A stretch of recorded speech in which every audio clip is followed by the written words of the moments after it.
Nkawulijo Apex TV of course tulyahamuramu kandi n'izuba rya weekend turaba mu munongo mutawuni tuyambarira kandi tushemererwa munonga tuhavinga fan kutukuba turabarabamu tukahara buryo mu of course shoni emirimo y'aba celeb kandi tusima munonga abantu bambarira imwe abaruhaba kutuhagira n'ababurengero zo twena aha kumantuma ngo Apex TV ne kahare of course otakaferwa muntu wa ukando murunje of course ninye Irene Bubu nimbakunda munonga n'ukimango I love you so much so kunani tambatambure rizoba omutawuni yitu ninga shabantu tambatambura omnyanya yitu itukira kushemererwamo ninga shi omurimbara utukira kutambura nashangayo omshija murunji kandi omshija gutinka murebaga konka nashemererwa munonga akubago omshija kunahinduka kunareba hankofira nashanga handikire ikigambo omusama banange twasanze omusajja atono omusajja wa manyi choka njagala lero atenaye murese bulungi njagala tubulire atatunyonyora amanyage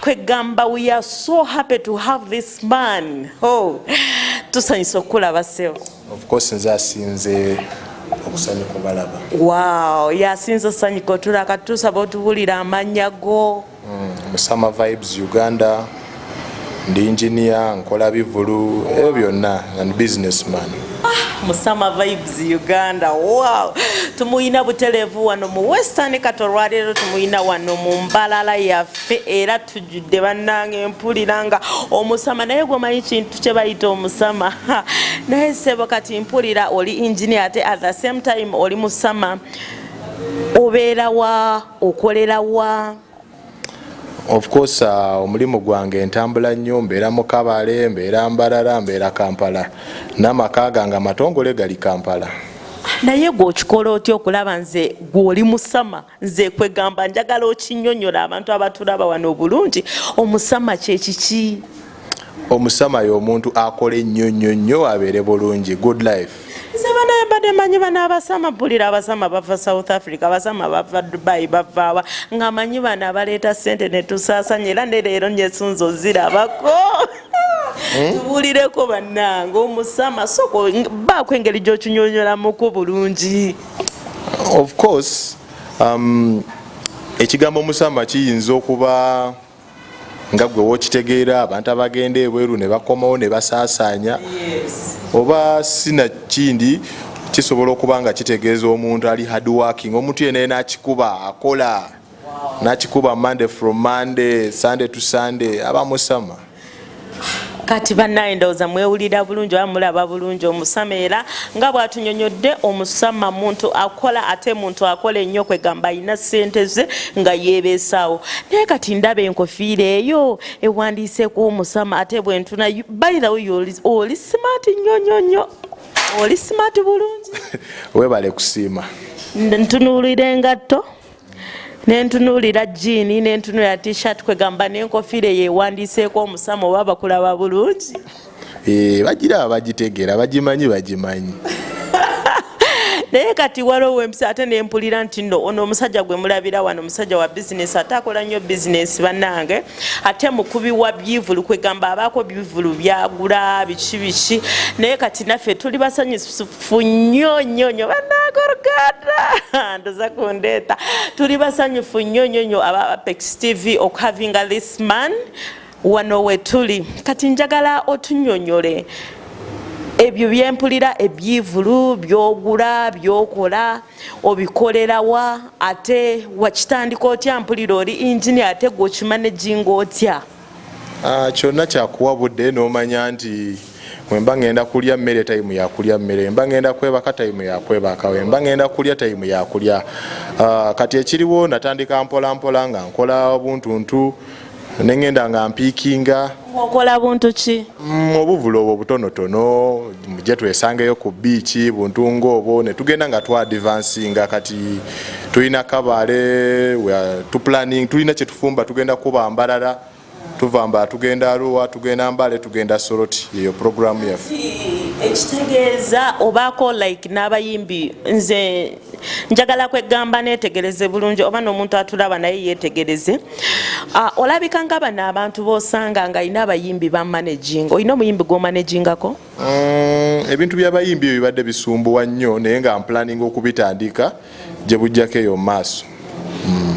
Kakati gwe ekikulu obadde okyagula bivulu like zino ebivulu obigula n'obiteeka mu ssente bwe bityo.